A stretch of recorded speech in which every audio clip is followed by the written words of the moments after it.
97.5 WFHR and 105.5 WIRI, your Wisconsin Rapids home for locally grown radio. Here's your Daily News Roundup.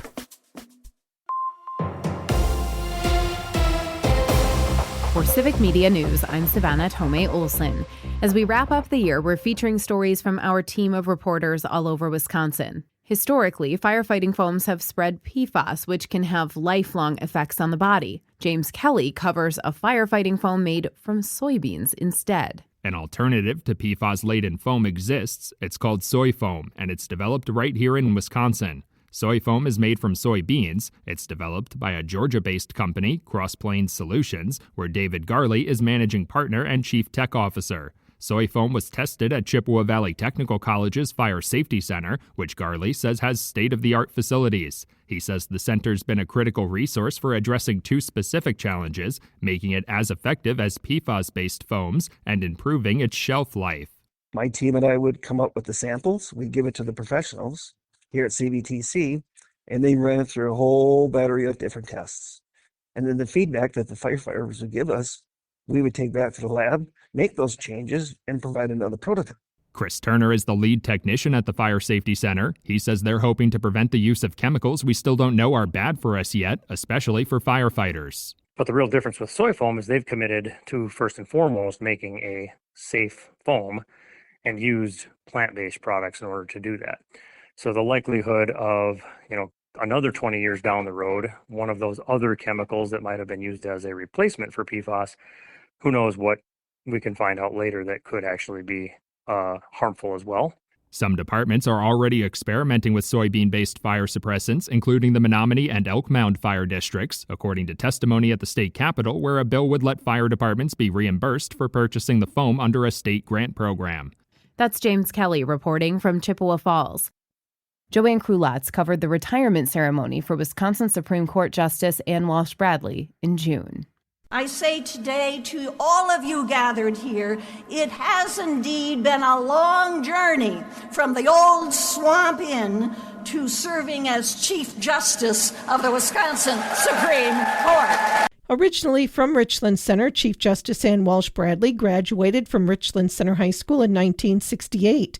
She earned her bachelor's degree from Webster University in 1972 and worked as a high school teacher before graduating from the University of Wisconsin Law School in 1976. In 1985, she was appointed as a circuit court judge in Marathon County. 10 years later, the justice made history by becoming the first woman to be elected to the Wisconsin Supreme Court. While it has been a long journey, she stated one thing has remained constant. We knew then 30 years ago, and we know now, that to ensure a just legal system, one that reflects the history and hopes of this state, we must make the courts more accessible to the people. No matter if you are rich or poor, powerful or powerless, no matter your station in life, regardless of your political or religious beliefs, our courts exist to serve all of the people of this state. Walsh Bradley's tenure is the fifth longest in the history of the Wisconsin Supreme Court. She participated in more than 28,000 cases and wrote almost 600 opinions. She was replaced on the bench by Susan Crawford. One of the state's biggest events each year is EAA, and meteorologist Brittany Merlot was there. Volunteers arrive from all over the world in Oshkosh in early July, all for EAA AirVenture. I love it. This is my, 10th year volunteering. I want to give back because this is my 31st year at Oshkosh. That's Chuck Holderness, who volunteers at the admission gate.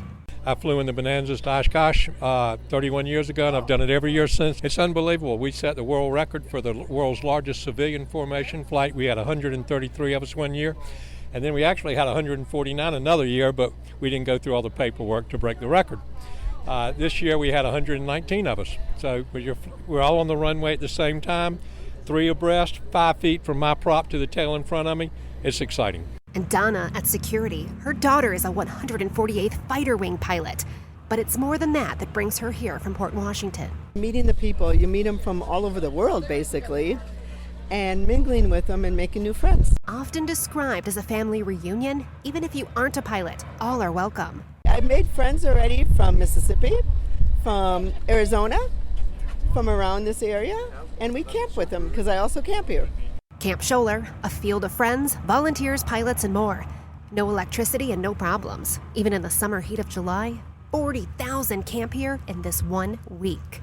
Anyone can volunteer, even if you don't have any background in aviation. Here's Dan Van Evenhoven. You can drive the tram, which is kind of cool because you get to see the entire grounds and you get to explain to people what different things are going on in different locations. For Civic Media News, I'm meteorologist Brittany Merlot. And I'm Savannah Tomei Olson, Civic Media News.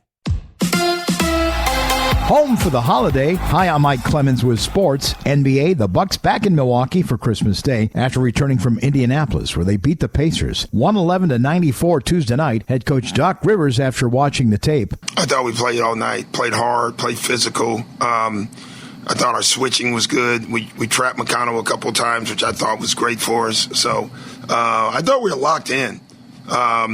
But we got to get to that point where it's 48 minutes. That's the next step. The Bucks in Memphis tomorrow night against the Grizzlies, set to start at 7 p.m. NFL, the Packers working despite it being Christmas Day. So what's the plan at the Matt LaFleur house? I'm sure we'll be getting up early in my house and opening presents, and about the minute we're done doing that, we'll be back at the office. So I don't think my wife thought I was a good boy this year, so I don't think she got me anything. I was on the naughty list. That's Packers head coach Matt LaFleur with sports. I'm Mike Clemens. I'm meteorologist Mace Michaels. Mostly cloudy today for your Christmas and a high in the low 30s. Areas of rain and maybe some freezing rain tonight. A low in the upper 20s. Friday looking cloudy but mild. A high in the upper 30s. Staying warm on Saturday. Much colder Sunday. That's your Wisconsin Rapids News Roundup from WIRI and WFHR, locally grown radio. Find more news anytime at WFHR.com and WIRI.FM. Subscribe to this podcast on Spotify, Apple, or wherever you find your podcasts.